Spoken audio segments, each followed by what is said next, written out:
Ethan Rivers adjusted his camera lens as the morning sun painted the mountain peaks in shades of gold and crimson.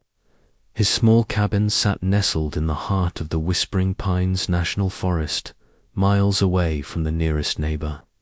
For 3 years, this remote sanctuary had been his home, his studio, and his escape from a world that had grown too loud and complicated.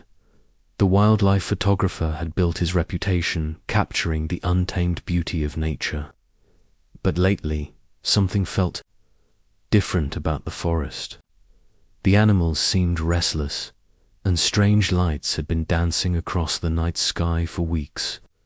Local rangers dismissed it as unusual aurora activity, but Ethan's instincts told him otherwise as he packed his camera equipment for another day of shooting. A distant rumble shook the cabin windows. The sound was unlike anything he had ever heard, a deep metallic groan that seemed to come from the sky itself. Birds erupted from the trees in panicked flocks, and his dog, Shadow, whined nervously at his feet. The crash in the woods. Ethan grabbed his binoculars and stepped onto his porch. Through the lenses, he saw a streak of silver light plummeting through the forest canopy about 2 miles northeast of his cabin. The impact sent a shockwave through the ground, and a column of strange blue smoke rose from the crash site. His photographer's curiosity warred with common sense. Whatever had fallen from the sky was definitely not a meteor or conventional aircraft. The smart thing would be to call the authorities and let them handle it. But something about the situation felt urgent, almost personal. Shadow barked once and took off toward the crash site, his tail wagging with excitement rather than fear. Ethan had learned to trust his dog's instincts over the years. If Shadow wasn't afraid, maybe he shouldn't be either. Grabbing his camera, first aid kit, and a flashlight, Ethan followed the worn deer trail that led deeper into the forest. The morning air was crisp and clean, filled with the scent of pine, needles, and morning dew. But as he got closer to the crash site, a new smell emerged, something metallic and electric. Like the air after a lightning storm, the discovery that crash site was smaller than Ethan had expected, just a shallow crater, surrounded by scorched earth and twisted metal fragments. But what caught his attention was not the wreckage itself, but the trail of strange glowing footprints that led away from the crater toward his property. The footprints were unlike anything in his wildlife photography guides. They were but with claw marks at the tips, and they glowed with a faint blue light that pulsed like a heartbeat. Shadow sniffed at one of the prints and wagged his tail, clearly intrigued rather than threatened. Following the trail, Ethan's heart began to race. The footprints led directly to his cabin, circling it once before disappearing behind his storage shed. Whatever had crashed was now hiding on his property, and from the erratic pattern of the prints, it was hurt. The encounter. The storage shed stood silent in the morning light, its wooden door slightly ajar. Ethan approached carefully, his camera ready but his hands shaking slightly. Shadow trotted beside him, alert but not aggressive. As he reached for the door handle, a low growl emanated from within the shed. It was not the growl of any earthly animal, but something deeper, more intelligent. Ethan's rational mind screamed at him to run, but his compassionate heart kept him rooted in place. He slowly pushed the door open and stepped inside. The shed was dimly lit by shafts of sunlight filtering through gaps in the wooden walls. In the far corner, huddled behind a stack of old equipment, was a figure that made his breath catch in his throat. She appeared to be a young woman, perhaps 20 years old, with long silver hair that seemed to shimmer with its own light. Her clothes were unlike anything he had seen, a form-fitting suit that looked like it was made from liquid metal. but it was her eyes that truly stopped him in his tracks. They were the color of starlight, bright and alien, filled with intelligence and pain. The transformation as Ethan watched in amazement. The woman's form began to shift. Her human features elongated, her silver hair grew thicker and more fur-like, and her eyes took on a predatory gleam. In seconds, she had transformed into something between a wolf and a person, beautiful and terrifying at the same time. She was clearly injured. Dark blue liquid that might have been blood seeped from a wound on her shoulder, and her breathing was labored. Despite her frightening appearance, Ethan could see the vulnerability beneath the fierce exterior. "Please," she whispered, her voice carrying an otherworldly accent that made the words sound like music. "I mean no harm. I am hurt." The fact that she spoke English surprised him, but not as much as the genuine plea in her voice. This was no monster or invader. This was a being in pain, asking for help. The choice Ethan's mind raced through 1,000 possibilities. He could run, call the authorities, or pretend this had never happened. But looking into those starlight eyes, he saw something that resonated with his own experience of being alone and afraid.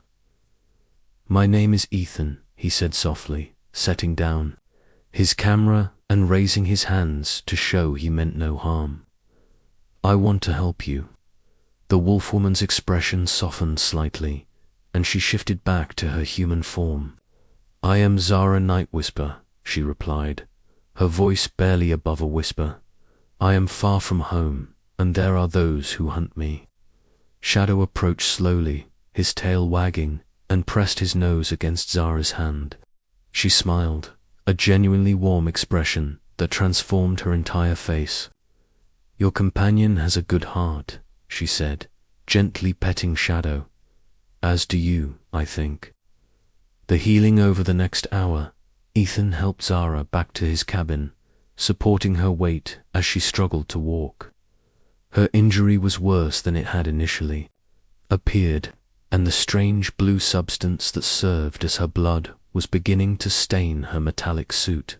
In his kitchen, Ethan's emergency medical training kicked in. He had learned basic first aid during his years photographing wildlife in remote locations. And while he had never treated an alien before, biology was biology as he cleaned and bandaged her wound. Zara explained that she came from a world called Lumina, 3 galaxies away. Her people were shapeshifters, able to take both human and wolf forms as needed. She had been traveling through space when her ship was attacked by beings she called the Shadow Hunters. "They want something I carry," she explained, touching a small crystal pendant at her throat. "Something that could save my world or destroy it, depending on who controls it." The growing bond as the day progressed, Ethan found himself drawn to Zara's strength and vulnerability. She was clearly a warrior, trained in combat and survival, but she also possessed a gentleness that emerged when she interacted with Shadow or admired the wildflowers growing around his cabin. She told him about Lumina, a world where great forests stretched across continents and the cities were built in harmony with nature. Her people, the Night Whispers, were guardians of the forest, protectors of the balance between civilization and the wild. "We are not so different, you and I," she said, as they sat on his porch watching the sunset. "We both chose to live away from the noise and complications of our societies. We both find peace in the natural world." Ethan nodded, feeling a connection he had not experienced in years. "What happened to your world? Why do you need to protect that crystal?" Zara's expression grew sad. "A great darkness is spreading across Lumina. The Shadow Hunters serve beings who consume the life force of entire planets. This crystal contains the essence of our world's heart, the source of all life on Lumina. If they take it, my people will fade away like whispers in the wind. The warning as night fell. Zara suddenly tensed, her wolf-like senses picking up something Ethan could not detect. Shadow began to pace nervously, his hackles rising. "They have found me," she whispered urgently. "The shadow hunters. They are still far away, but they are coming." Ethan felt a chill run down his spine. "How long do we have?" "Perhaps 2 days, maybe less. Their tracking technology is advanced, but this world's magnetic field interferes with their sensors. It will take time for them to pinpoint my exact location." She stood, her form shifting slightly as her predatory instincts took over. "I should leave. I have brought danger to your peaceful home." "No," Ethan said firmly, surprising himself with his conviction. "You're hurt, and you need help. Besides, where would you go? You said yourself that they can track you anywhere." Zara looked at him with something approaching wonder. "You would risk your life for someone you barely know, someone who is not even of your species." "You're not just someone," Ethan replied, realizing the truth of his words as he spoke them. "You're my friend, and friends don't abandon each other when things get dangerous." The preparation that night, as Zara rested and healed, Ethan found himself staring out at the forest with new eyes. Tomorrow he would help her prepare for the coming battle. He did not know what the shadow hunters were capable of, but he knew these mountains and these woods better than any alien force. He thought about his cameras, his quiet life, his carefully constructed solitude. All of it seemed less important now than the wounded star-woman sleeping in his guest room, trusting him to keep her safe. The photographer had spent years capturing the beauty of the natural world. Now, for the first time, he was about to become part of the story himself. As he finally drifted off to sleep, Ethan Rivers had no idea that his life was about to change forever, that he was about to become something he had never imagined.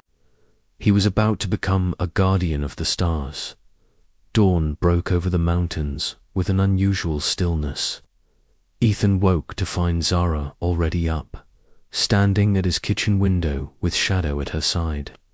Her wound had healed remarkably overnight, the alien physiology working faster than any human recovery he had ever witnessed. "The forest is afraid," she said without turning around. "Your world's creatures sense the approaching darkness." Ethan joined her at the window, following her gaze to the tree line. The usual morning chorus of birds was absent, and even the wind seemed to hold its breath. In the distance, he could see deer and elk moving in unusual patterns, as if fleeing from something unseen. Zara touched the crystal pendant at her throat, and it pulsed with a soft blue light. The heart of Lumina responds to their presence. The shadow hunters draw closer with each passing hour. "Tell me about this crystal," Ethan said, pouring coffee for both of them. "What makes it so important that beings would cross galaxies to possess it?" The heart of Luminizer accepted the coffee gratefully, marveling at the simple, earthly pleasure of the warm drink. "Long ago, when Lumina was young, our ancestors discovered that all life on our world flowed from a single source. Deep beneath our greatest forest grew a tree whose roots touched the very core of our planet." She sat at his small wooden table, her eyes distant with memory. "This tree, which we called the World Heart, gave life to everything on Lumina. Our shape-shifting abilities, our connection to nature, our long lives, all of it came from the World Heart's power. What happened to it?" Ethan asked, sensing tragedy in her tone.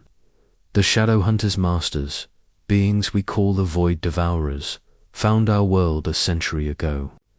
They began slowly draining the World Heart's power, feeding on the life force that sustained our entire planet. Our forests started dying, our people began losing their abilities, and darkness spread across the land. Zara's hand closed around the crystal before the world heart died completely. Our greatest shamans managed to extract its essence and contain it in this crystal. I am the last guardian, tasked with finding a new world where the world heart can take root and grow again. The hunters' arrivals, if summoned by their conversation about darkness, a shadow passed over the cabin. Both Ethan and Zara looked up to see a sleek, black aircraft hovering silently above the trees. It was unlike any earthly vehicle, shaped like a predatory bird with no visible means of propulsion. "They have found us," Zara whispered, her form beginning to shift as her wolf instincts took over. The aircraft landed in the clearing beside Ethan's cabin with disturbing silence. A ramp extended from its belly, and 3 figures emerged. They were humanoid but wrong somehow, their proportions slightly off, their movements too fluid and predatory. The leader wore armor that seemed to absorb light, making him appear as a walking shadow. When he spoke, his voice carried across the distance with unnatural clarity. "Guardian Night Whisper," the shadow figure called. "I am Hunter Prime Vex. You have led us quite a chase across the stars. Surrender the heart of Lumina, and we will grant you a swift end." The Stanzara stepped onto the porch, and Ethan was amazed by the transformation that overcame her. Gone was the vulnerable, injured refugee. In her place stood a warrior princess, her silver hair flowing like liquid starlight, her eyes blazing with fierce determination. "I am Zara Nightwhisper, last guardian of Lumina," she declared, her voice carrying power that made the very air vibrate. "The heart will never fall into your cursed hands." Hunter Prime Vex laughed, a sound like breaking glass. "Brave words from one so far from home. You are alone, Guardian. Your people are gone, your world is dying. What can one shapeshifter do against the might of the void?" "She's not alone," Ethan said, stepping out beside Zara. His voice shook slightly, but his resolve was firm. "This is my land, and you're not welcome here." The hunter looked at him with something approaching amusement. "A human, how quaint." Step aside, primitive one. "This does not concern your insignificant species." The forest awakens. What happened next surprised everyone, including Ethan himself. As anger flared within him at the hunter's dismissive words, the forest around the cabin began to respond. Trees swayed without wind, and the ground beneath their feet seemed to pulse with life. Zara looked at him in wonder. "Ethan, what are you doing?" "I don't know," he admitted. But he could feel something flowing through him, a connection to the land that went deeper than he had ever imagined. "I think the forest is trying to help." The heart of Lumina began to glow more brightly, responding to whatever was happening. Zara gasped as understanding dawned in her starlight eyes. "Your world has a world heart too," she breathed. "The crystals are resonating with each other."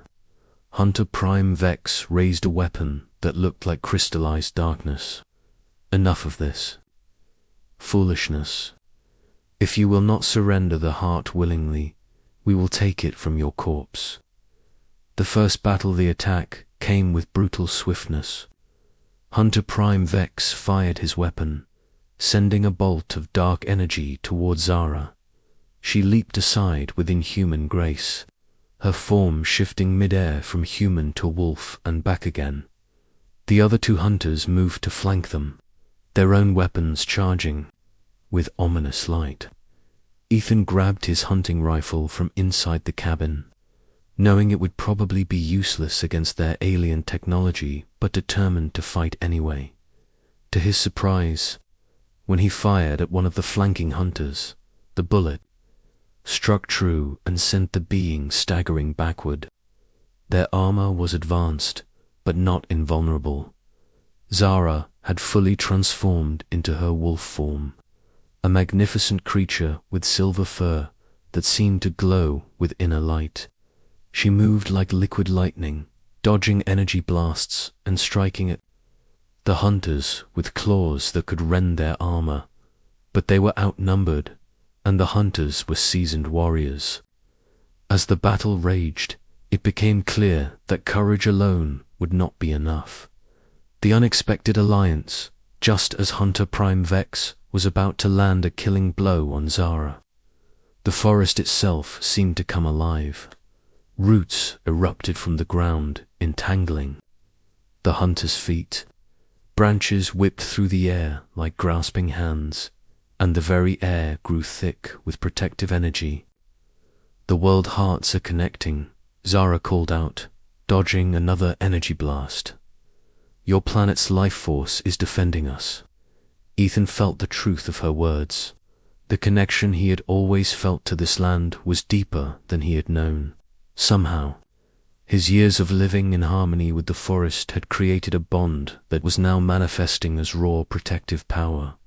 Working together, human and alien, they managed to drive the hunters back to their ship. But as Hunter Prime Vex retreated, his final words sent a chill through them both. This is not over, Guardian. We have marked this world now. The Void Devourers are coming, and when they arrive, neither your dying heart nor this primitive planet's pathetic defenses will save you.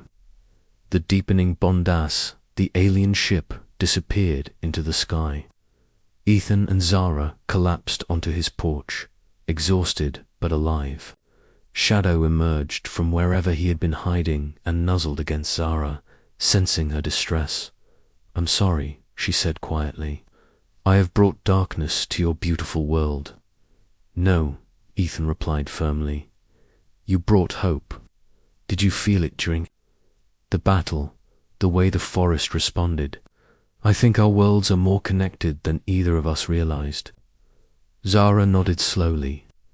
The heart of Lumina has been calling to something here all along. That's why my escape pod was drawn to this place.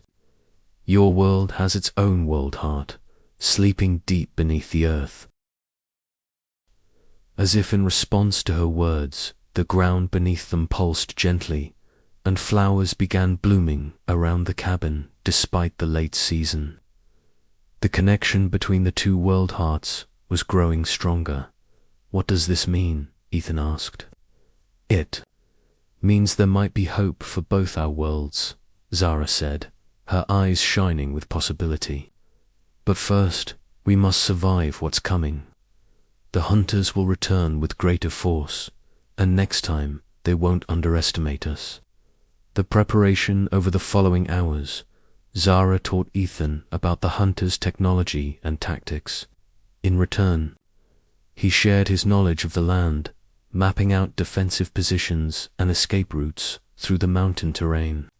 But more than tactical preparation, they were forming a bond that transcended species. Ethan found himself drawn to Zara's strength and wisdom, while she marveled at his gentle connection to the natural world.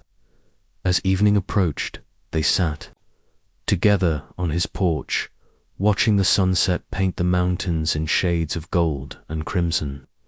The heart of Lumina pulsed gently at Zara's throat, and Ethan could swear he felt an answering pulse from deep within the earth. Whatever happens tomorrow, he said quietly, I'm glad I found you in my shed. Zara smiled, her hand finding his.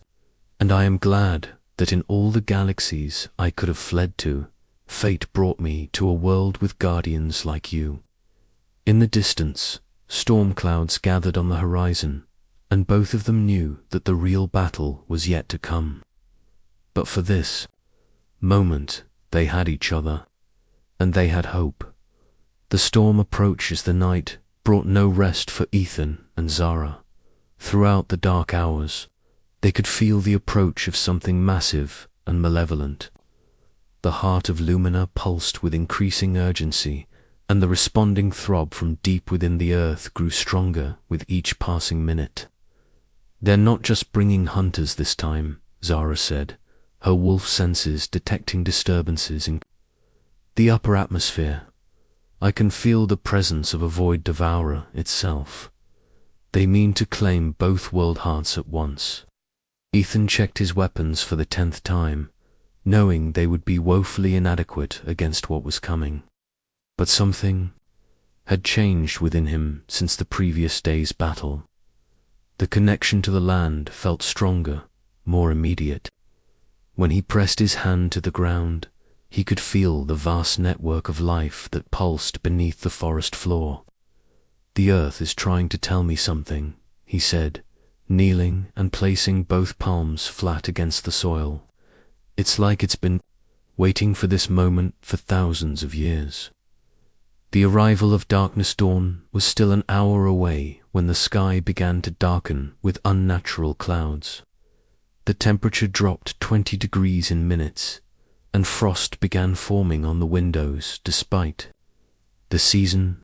Shadow wind and pressed close to Ethan's legs. Sensing the wrongness in the air through the unnatural twilight, shapes began to descend from the sky.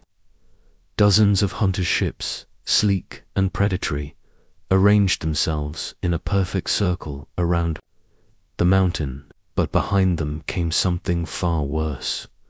The Void Devourer's ship was a wound in reality itself, a massive craft that seemed to absorb light and hope in equal measure. As it settled into position above the forest canopy, trees began to wither and die in its shadow. "Captain Void has come personally," Zara whispered, her face pale with fear. "He is the one who destroyed my world's world heart. He has consumed the life force of 100 planets." The ultimatum. Captain Void's voice resonated across the mountains like thunder made of despair. "Guardian, Night Whisper, human of Earth, you have caused us considerable inconvenience. Surrender both world hearts now, and we will grant your worlds quick deaths."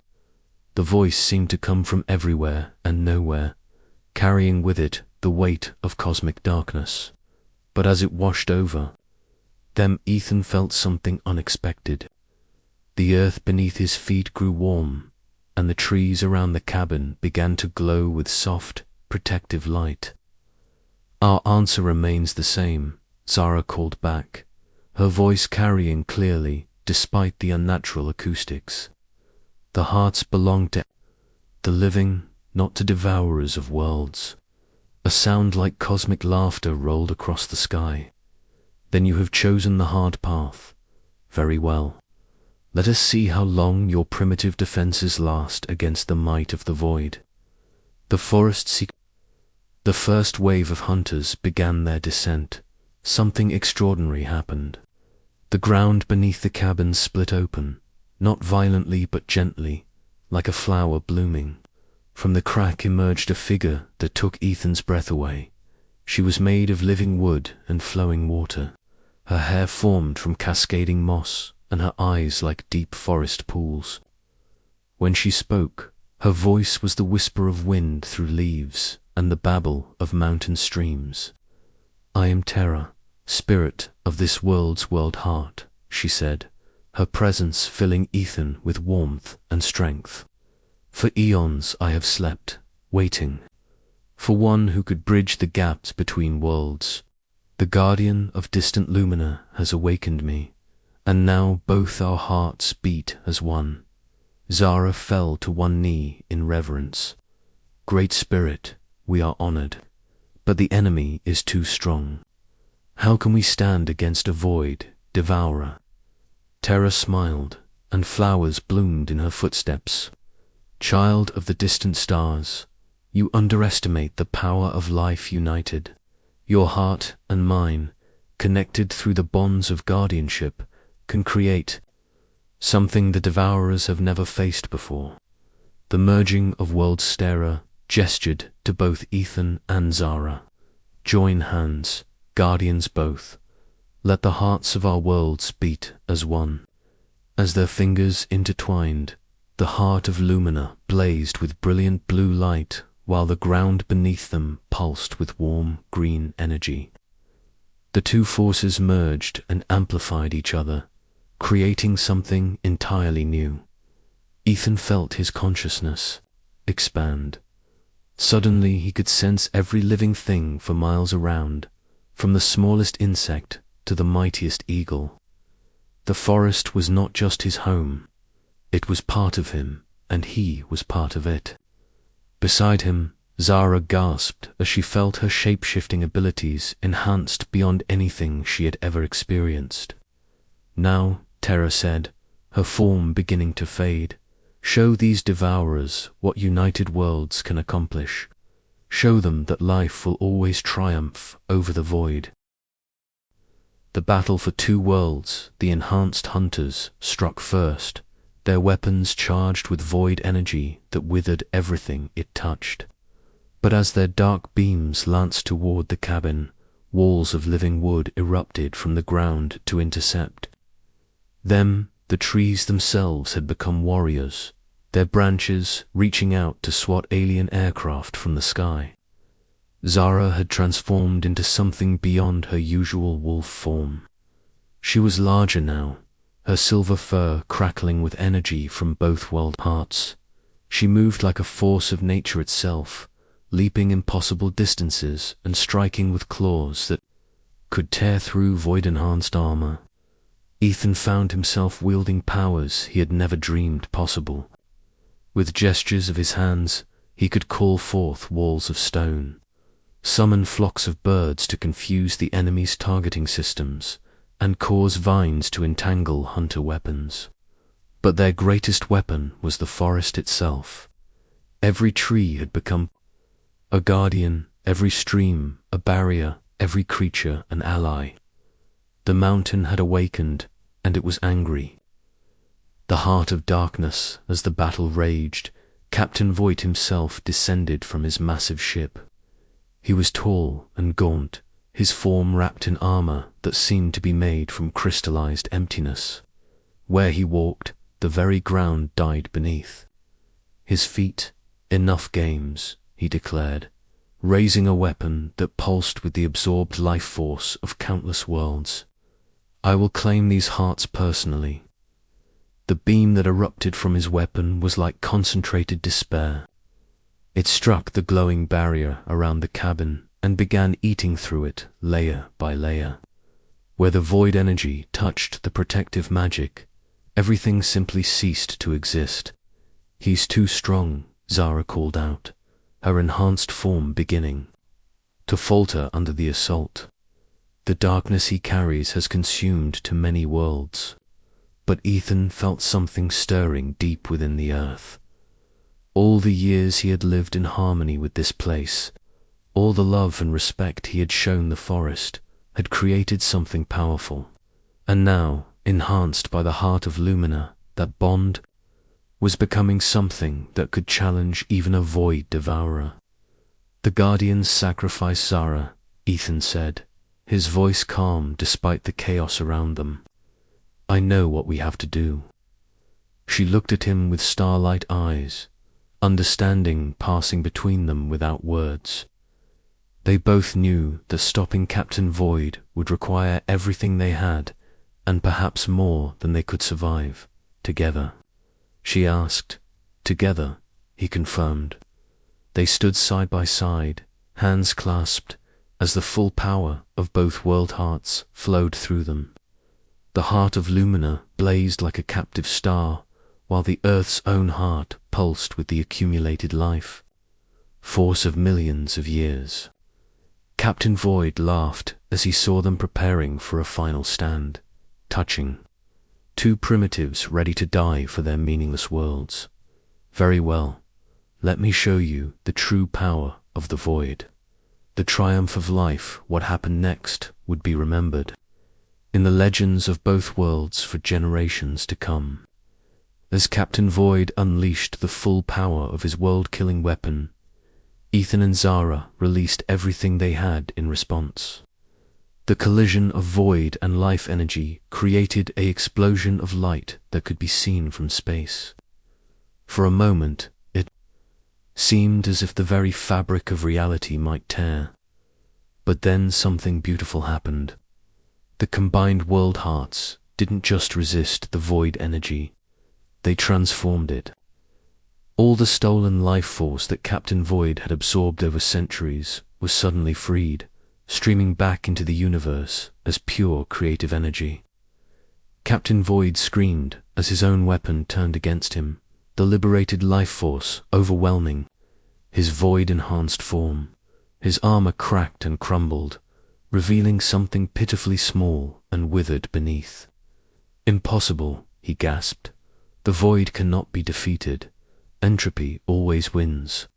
"Not when love stands against it," Ethan said, his words carrying the wisdom of both worlds. "Not when guardians choose to protect rather than consume." The new beginning, as Captain Void's form dissolved, and his ship retreated into the depths of space. Carrying with it the defeated hunters, peace returned to the mountain. But it was a changed peace, richer and deeper than before. The heart of Lumina had found its new home. Deep beneath Ethan's cabin, it had merged with Earth's own world heart, creating something unprecedented, a bridge between worlds that would allow life to flourish across galaxies. Zara could feel it happening already. Across the cosmos, dying worlds were beginning to heal as the combined power of the twin hearts spread outward like ripples in a pond. "What happens now?" Ethan asked, suddenly aware that their quiet life in the mountains had been forever changed. "Now we become what we were always meant to be," Zara replied, her hand still in his. "Guardians of the bridge between worlds. Protectors of the connection that will help life flourish throughout the universe." Terra reappeared, no longer just a spirit of Earth, but something greater, enhanced by her connection to distant Lumina. "You have both chosen to be more than you were," she said with pride. "The photographer who captured beauty has become a guardian of life itself. The last guardian of a dying world has become the first guardian of a cosmic alliance. The promise of tomorrow as the sun rose over the mountains, painting the sky in shades of hope." Ethan and Zara stood together on the porch where their story had begun.